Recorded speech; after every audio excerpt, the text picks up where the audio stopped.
첫 번째 이슈, 바로 보겠습니다. 미국과는 전황일 특검이 어제였죠. 윤 전 대통령에 대한 체포장 집행을 실패했습니다.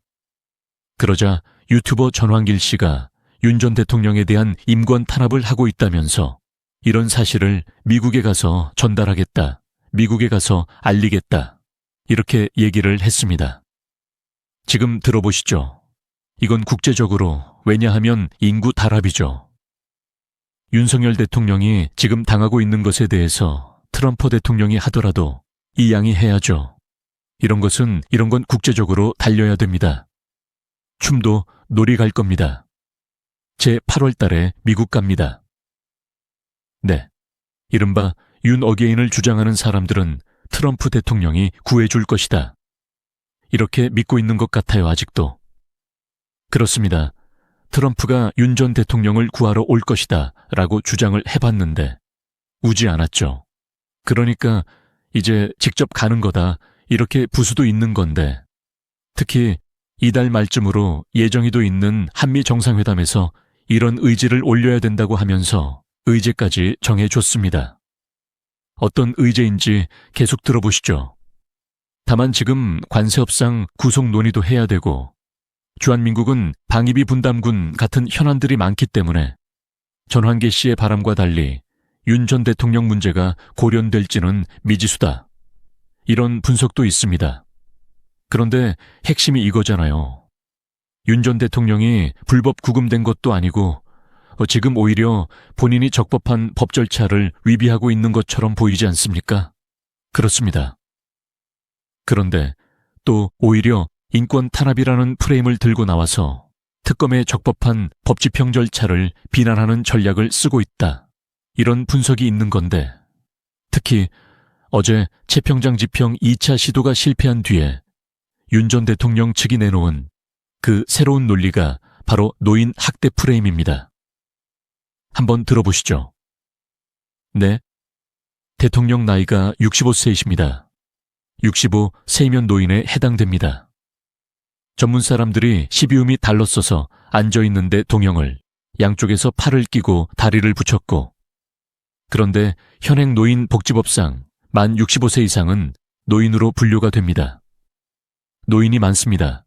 다만 이제 그동안 윤 전 대통령 측이 주장해왔던 논리대로 하면 실명의 위험이 있고 당뇨가 있고 심장알 관질환 등이 있어서 광항이 놓지 않은 노인 1명을 권장한 특수위원들 10명이 강제구인하지 못했느냐 하는 그 방문에 증명할 수 있는 것이고, 이때 문이 오히려 다른 재소자들과 달리 윤 전 대통령이 전직 대통령으로서 어떤 특별한 예우, 예외적인 예우를 받은 게 아니냐 하라는 식도 있는 겁니다. 당장 여당에서도 이런 사태에 대해서 65세라고 주장하지만 이것은 정당한 법 집행을 훼손하려는 시효이자 연기이다, 이런 비판이 나오고 있습니다. 어쨌든 미국으로 간다고 하니까 지켜는 보겠습니다만 과대망성이 아닌 가라는 생각도 드네요. 전직 대통령에 대한 인권 탄압 주장에 얼마나 설득력을 얻을지는 전혀 아쉬웠고요. 그런데 이제 말 나온 김에 전황일 씨 이전에도 미국에 가서 도움을 요청해 타겠다 얘기한 사람이 있었습니다. 물추였죠. 전광훈 목사가 윤 전 대통령의 이 탄핵에 부당성을 미국에 가서 트럼프로 만나서 직접 호소하겠다라고 얘기하겠다고 저희가 돌비뉴스 시절에 전해드린 바가 있었는데, 공교별도 전광훈 씨 이드는 오늘이었죠. 서부지법 폭동 사태 배후 후 혐의 등으로 출국 금지가 됐습니다. 그런데 같은 오늘 전황일 씨는 국민의힘의 전당대회에 연설의장에 가서 소란을 피웠죠. 전광훈 씨의 자리를 전환길 씨가 찾아오는 어떤 상징적인 모습이다, 이런 분석도 있습니다. JTBC 뉴스를 시청해 주셔서 고맙습니다. 저희는 저녁 6시 30분 뉴스룸에서 뵙겠습니다. 잠시 주목해 주시길 바랍니다. 구독자분들을 위해 특별한 선물을 준비했습니다. 제가 항상 여러분께 강조드리는 말씀이 있습니다. 이슈와 뉴스만 꾸준히 챙겨보셔도 충분히 수익을 낼 수 있다는 점입니다. 자, 여기 보이시는 채널의 영상들을 보시면 어떤 생각이 드시나요? 그냥 눈에 보이는 뉴스만 보고 아무 생각 없이 넘기고 계신가요? 그렇다면 저는 그건 잘못된 접근이라고 말씀드리고 싶습니다. 왜냐하면 제가 8월 초에 뭐라고 말씀드렸죠? 지금은 바이오에 관심을 가져야 할 시기라고 말씀드렸습니다. 뉴스만 보고 넘기지 마시고 투자 관점으로 진지하게 접근하셔야 합니다. 이런 썸네일들과 영상을 통해 충분히 구독자님들께도 메시지가 전달되었을 거라 생각합니다. 그렇다면 이런 바이오 이슈가 터졌을 때 부자들은 어떻게 행동할까요?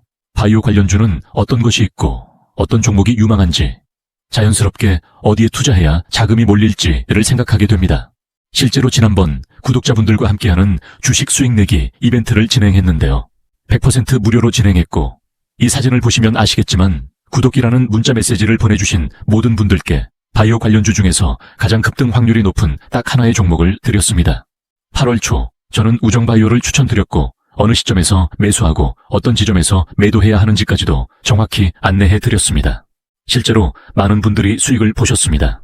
오른쪽 이미지를 보시면 아시겠지만 8월 초에 우정바이오를 소개해드리고 며칠 지나지 않아 해당 종목은 상한가를 기록했습니다. 이 종목으로 정말 많은 분들이 실제 수익을 경험하셨습니다. 그리고 이번에도 마찬가지입니다. 구독이라는 문자를 보내주시는 분들께 이번 이슈 속에서 앞으로 대장주가 될 가능성이 높은 급등 후보 종목 하나를 보내드릴 예정입니다. 영상 보시는 분들 중에서 어떤 종목인지 궁금하다 하시는 분들은 언제든지 누구든지 상단에 나와 있는 번호로 문자 메시지를 보내주세요. 문자 보내주시면 무료로 급등 예상 종목 정보를 보내드리겠습니다. 돈을 받는 것도 아니고 대신 투자해드리는 것도 아닙니다. 그냥 부담 없이 구독이라는 문자 하나만 남겨주세요. 수익이 나신다면 구독과 좋아요 한 번씩 부탁드립니다.